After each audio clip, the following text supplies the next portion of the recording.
안녕하세요.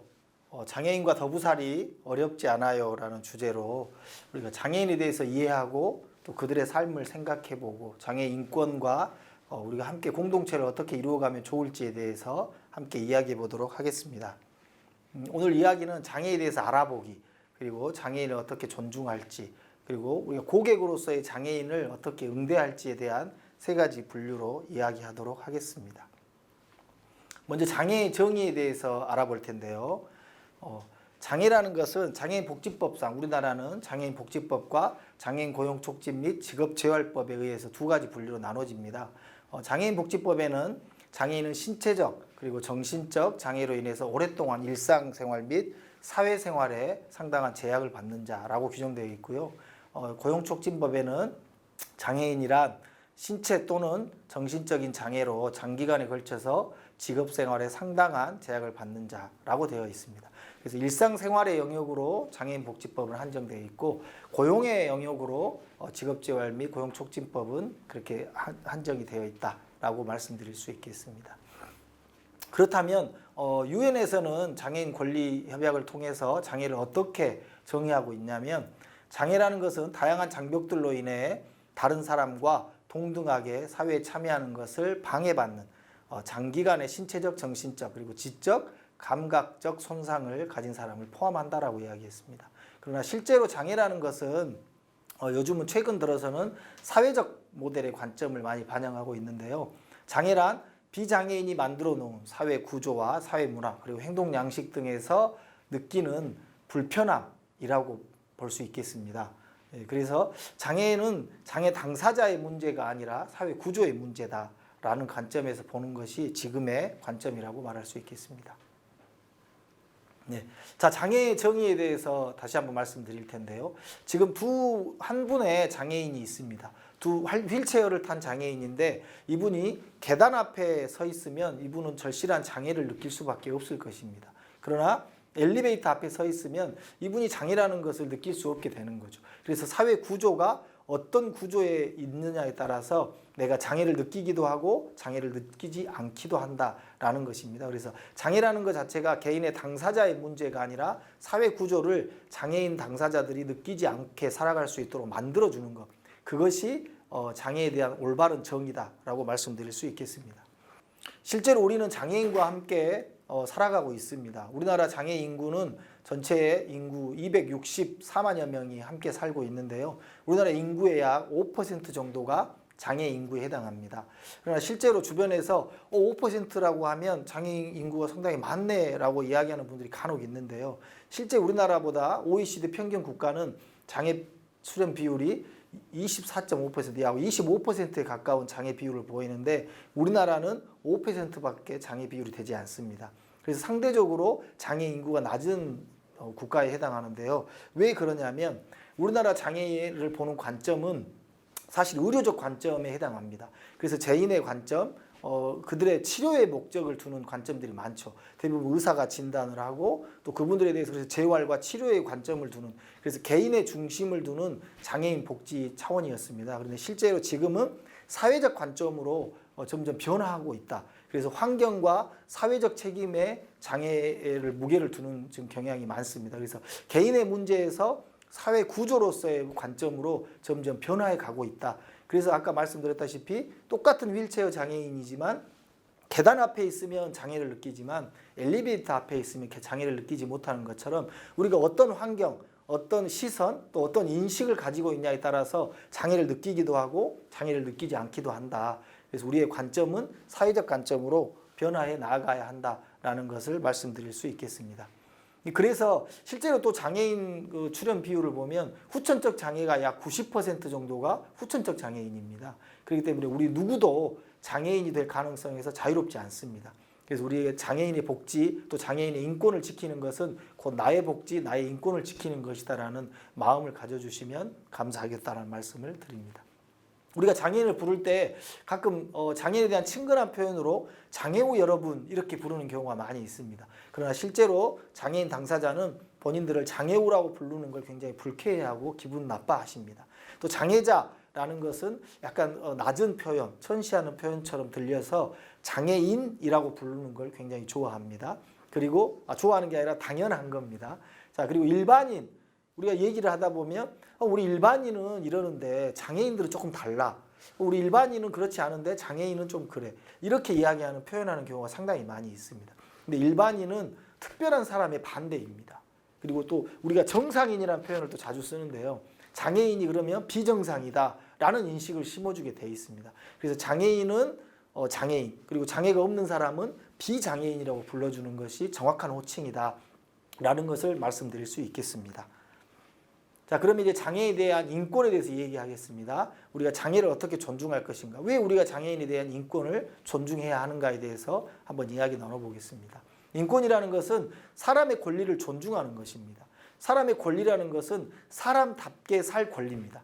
여러분이 직장 생활할 때 사람답게 직장 생활할 권리가 있는 것처럼 장애인도 사람답게 살아갈 권리가 있다는 것이죠. 그래서 그 권리를 존중하고 인정해 주는 것, 그것이 인권입니다. 그것은 어떤 사람이든지, 나이가 어린 사람이든지 나이가 많은 사람이든지 여자이든지 장애인이든지 나이와 성별과 어떤 것과도 관계없는 사람이라면 당연히 그분의 권리를 존중받는 것, 사람답게 살아갈 권리가 있다는 것, 그것이 인권입니다. 우리의 법은 그 인권을 철저하게 지키고 있는데요. 헌법 제10조에 보면 모든 국민은 인간으로서의 존엄과 행복을 추구할 권리를 가지고 있고 불가침의 기본적 인권을 가지고 있다라고 확인해 줍니다. 헌법의 또 10조 1항에도 모든 국민은 법 앞에서 평등하고 차별을 받지 아니하는 권리가 있다라고 하는데요. 더 나아가서 헌법 제35조에는 이제 쾌적한 환경에서 생활할 권리까지 보장합니다. 그래서 지금은 기후 환경에 대해서 여러 가지 이야기들이 많이 있는데 기후 환경에서 적절하고 보통과 평안한 삶을 살아갈 수 있는 환경권까지 인정하는 영역으로까지 권리가 나아가고 있다라는 말씀을 드릴 수 있겠습니다.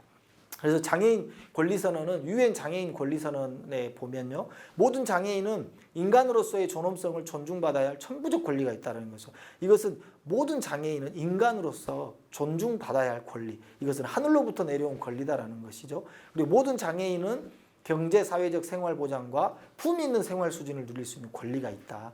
그리고 모든 장애인은 착취라든가 규제, 또 차별적이고 모욕적인 성격을 띠는 어떤 처우로부터 보호되어야 한다라는 권리 선언이 있습니다. 그리고 장애인은 그 가족과 또 사회는 이 선언에서 보장되어 있는 권리에 대해서 충분히 파악하고 있어야 한다. 그래서 우리 사회도 장애인의 권리가 어떤 것인지 충분히 인지하고 있어야 되고 그분들의 권리를 지켜주기 위해서 함께 노력해야 한다. 이것이 유엔의 장애인 권리 선언인 것입니다. 자, 그렇다면 장애인 인권을 다시 한번 말씀드리면 우리 장애인은 사실 비장애인과 다릅니다. 그런데 이 다름이 차별이 되어서는 안 된다는 것이죠. 이게 개성으로 인정받는 것입니다. 이것은 무슨 뜻이냐면 사람을 수단으로 바라보는 것이 아니라 목적으로 대한다는 것입니다. 우리가 과거에 보면 난쟁이 더 멀리 던지기 대회 이런 거 있었습니다. 사실 그것도 난쟁이라는 것은 이제 저신장 장애나 외소증 장애를 얘기하는데요. 그분들이 원했어요. 왜냐하면 그것들을 통해서 난쟁이 멀리 던지기에 던짐을 받음으로써 본인들은 생계를 유지할 수 있었던 수단이었습니다. 그러나 국가에서 이 사람을 수단으로 이용하면 안 된다. 사람 자체의 목적, 존엄한 존재로서의 목적으로 대해야 한다라고 해서 난쟁이 멀리 던지기 대회가 취소가 되고 더 이상 하지 않게 돼 있습니다. 이것을 또 하나 우리나라의 사례로 보면 안전벨트 단속이라고 볼 수 있겠습니다. 사실 안전벨트를 매느냐 안 매느냐는 저의 순수한 책임입니다. 사고가 나도 제가 다치는데 사람이 안전하게 자동차를 이용할 수 있는 것, 그것은 수단만이 아니라 사람이 안전하게 이용할 수 있는 목적이 되어야 한다. 그래서 안전벨트 단속을 하는 것과 마찬가지입니다. 그리고 존엄사와 지금 안락사의 부분도 마찬가지인데요. 자기의 생명을 자기가 끊을 수 있지만 그에 대한 지금도 여러 가지 국제적으로도 찬반 여론이 다양하게 있고 많은 것은 바로 사람은 수단이 아니라 목적, 사람이 그 존엄 자체로 대해야 한다라는 그런 가치가 있기 때문입니다. 그래서 장애인도 수단이 아니라 목적으로 대해야 한다. 그렇기 때문에 어떤 장애인이든지 그 다름이 차별이 아니라 개성으로 인정받아야 한다라는 말씀을 드리고 싶습니다. 자, 이와 같은 겁니다. 우리가 장애인과 비장애인을 바라보면서 기회의 평등, 그리고 조건의 평등, 또 결과의 평등을 이야기하는데요. 우리가 지금 앞에 보시는 바와 같이 키가 큰 사람, 그리고 조금 작은 사람, 아주 작은 사람이 있는데 기회의 평등은 누구나에게 동일한 기회를 주는 겁니다. 그러나 그들의 조건이 서로 다르기 때문에 동일한 기회를 주었을 때는 동일한 결과를 얻어가기가 어렵죠. 그 형평이라고 하는데요. 그래서 기회의 평등은 공평입니다. 모든 사람에게 똑같은 기회를 주지만 사실 장애인과 비장애인은 조금은 다를 수밖에 없는 조건을 가지고 있기 때문에 그 조건을 불리한 조건, 또 서로 다른 조건을 통해서 어떻게 하면 조금 더 형평하게 살아갈 수 있겠는가. 그래서 모든 구성원이 안전하고 행복하게 살아가기 위해서 우리는 기회의 평등뿐만이 아니라 조건의 평등도 갖추어야 한다. 그걸 형평이라고 이야기하는데요. 그러한 사고를 가지고 있을 때 우리 사회는 조금 더 행복하고 안전한 사회가 될 수 있겠다라는 말씀을 드리겠습니다. 자, 우리나라에는 그래서 장애인을 차별하면 2007년에 제정이 됐죠. 장애인 차별금지법이 제정이 되어 있습니다. 그래서 다양한 영역 가운데 장애인을 이제 제한하거나 배제, 또 분리, 거부할 수 없는 장애인 차별금지법이 제정이 되어 있습니다. 자, 그럼에도 불구하고 아직까지 장애인들에게 차별이 없다라고 이야기하는 분들이 2017년에는 20%, 2020년에는 36% 정도의 차별이 없다라는 답변이 나왔습니다. 그래서 상당히 이게 상승한 것은 고무적인 부분이 되는데요. 장애인 차별금지법을 알고 있다. 장애인 차별금지법이 있다는 것을 알고 있다는 것은 오히려 그 비율이 낮아졌습니다. 그래서 특히 노년층 장애인들에게 장애인 차별금지법에 대해서 아직 잘 모르고 있다라고 얘기했는데 이 법에 대해서 우리가 좀 더 교육할 필요가 있다. 그리고 차별이 없다라는 것이 지금 약 40% 가까운 36.5%지만 아직도 60% 넘는 분들은 차별이 있다라고 얘기하고 있는 것입니다. 그래서 우리의 인식을 좀 변화시켜서 장애인도 차별받지 않고 함께 살아갈 수 있는 사회를 만드는데 우리도 함께 동참해야 되겠다는 생각이 듭니다. 자, 장애인의 외출입니다. 우리 장애인의 외출의 빈도를 보러보면 2014년에서 2020년의 변화인데요. 사실 장애인들은 하루에 매일 외출하는 비율이 약 45% 정도밖에 되지 않습니다. 실태조사에 의하면. 근데 우리 비장애인의 경우는 어떤가요? 우리가 외출하고 싶을 때 마음껏 외출할 수 있습니다. 그러나 장애인은 외출하려면 다양한 것들을 신경 써야 합니다. 택시, 교통약자 이동 택시도 그렇고 또 대중교통은 내가 탈 수 있는지, 특히 농어촌 지역에 살아가는 사람들은 뭐 지하철이라든가 대중교통이 더 어렵기 때문에 대부분 교통약자라든가 콜택시 또는 바우처 택시 등을 통해서만 외출할 수 있는 분들이 상당히 많이 계십니다. 그래서 아직도 외출의 빈도는 비장애인에 비해서 상당히 낮은 부분이다. 그러나 지금도 많이 개선되고 있지만 여전히 부족한 부분이 있기 때문에 조금 더 개선해야 할 부분들은 필요하다라는 말씀을 드리겠습니다. 교통수단의 이용에 어려움이 어떤 것이냐라고 물어봤습니다. 그래서 버스와 택시가 불편하다라는 의견이 조금 많았고요. 그리고 장애인 콜택시 등 전용 교통수단이 부족하다라는 부분도 여전히 약 17% 정도. 그러나 많이 지금 그 비율이 낮아져 가고 있는 것은 볼 수 있을 것 같습니다. 그래서 지금도 장애인들은 외부 활동하는 거라든가 대중교통을 이용하는데 여러 가지 어려움을 겪고 있다. 저는 사실은 장애인 당사자들이 왜 꼭 장애인만 이용하는 콜택시를 이용해야 하고 전용 교통수단만을 이용해야 하느냐라는 거에 대한 의문도 사실은 가지고 있습니다. 비장애인처럼 본인이 언제든지 시간을 맞추고 지금도 장애인 콜택시라든지 전용 교통수단들은 상당한 대기 시간을 거쳐서 이용해야 되는 걸로 제가 알고 있습니다. 그래서 우리는 사실은 시간에 맞춰서 제가 대중교통을 이용할 수 있는 시간에 맞춰서 나가기만 하면 누구나 이용할 수 있는데 여전히 장애인들은 사회활동이라든가 외부 활동들에 있어서 제약을 당하고 있다라는 말씀을 드리고 있습니다. 그래서 우리는 장애인에 대한 인권에 대한 감수성을 좀 가지고 있어야 한다. 왜냐하면 아까도 말씀드렸지만 장애인은 후천적 장애가 약 90% 정도 됩니다. 그래서 누구나 장애인이 될 가능성에서 자유롭지 못합니다. 그래서 우리가 장애인에 대한 인권의 감수성을 가지고 있는 것은 나와 내 가족 그리고 내 이웃에 대한 인권 감수성이다라는 생각을 하고 있습니다. 그래서 인권 감수성이라는 것은 타인의 감정을 생각하는 것입니다. 이걸 역지사지 또 공감이라고 표현하는데요.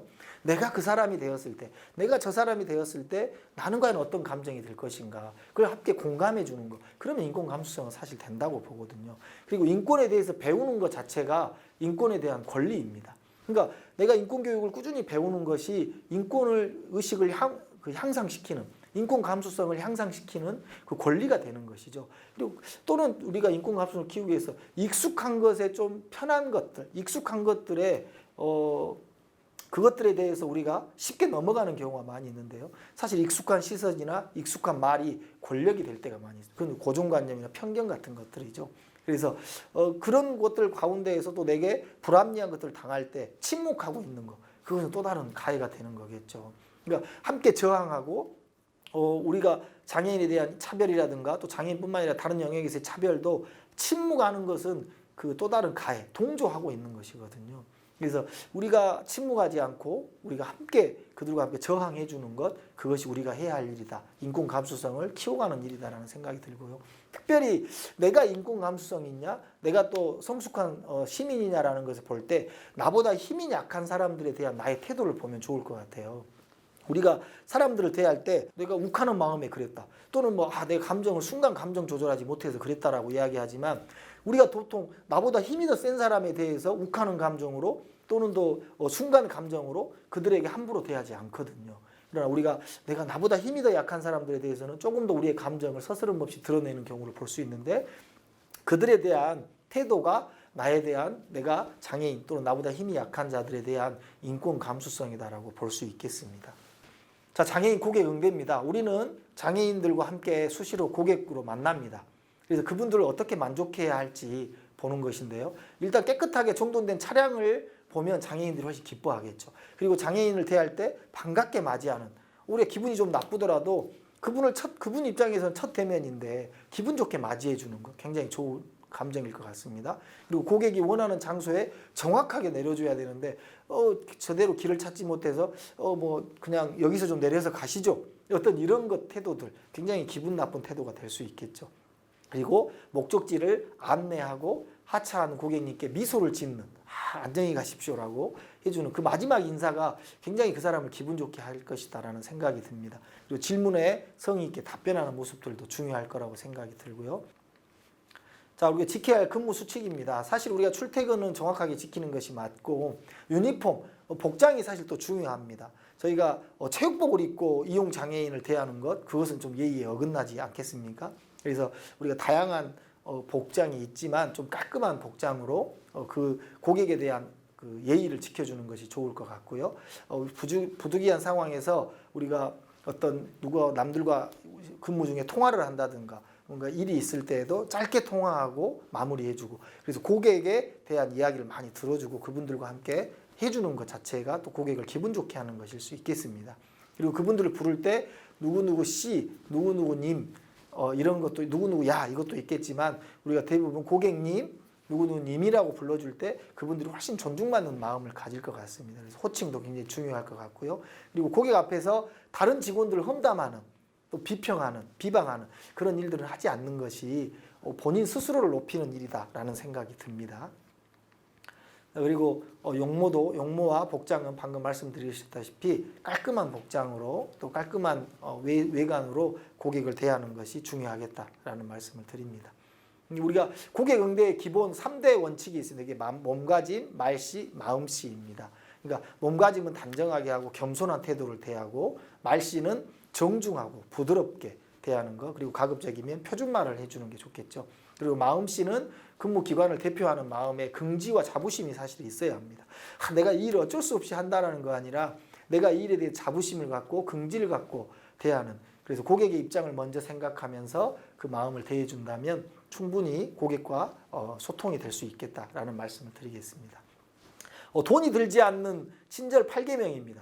친절은 돈이 들지 않죠. 그리고 친절은 건강에도 도움됩니다. 남녀노소 누구나 좋아하죠. 그리고 친절하면 많은 사람을 확보할 수 있습니다. 내 주변에 다양한 나의 지지자들을 확보할 수 있겠죠. 그리고 친절은 결국 성공의 지름길이다. 그래서 우리가 누구든지에게 친절하면 손해날 게 없다라는 말씀을 드릴 수 있겠습니다. 자, 이런 인사입니다. 마음을 전하는 인사와 아쉬운 인사가 있는데, 항상 내가 먼저 인사하느냐 또 아니면 인사를 해야 되나 말아야 되나 이런 상황에 있으면 먼저 인사하라, 저는 그렇게 얘기합니다.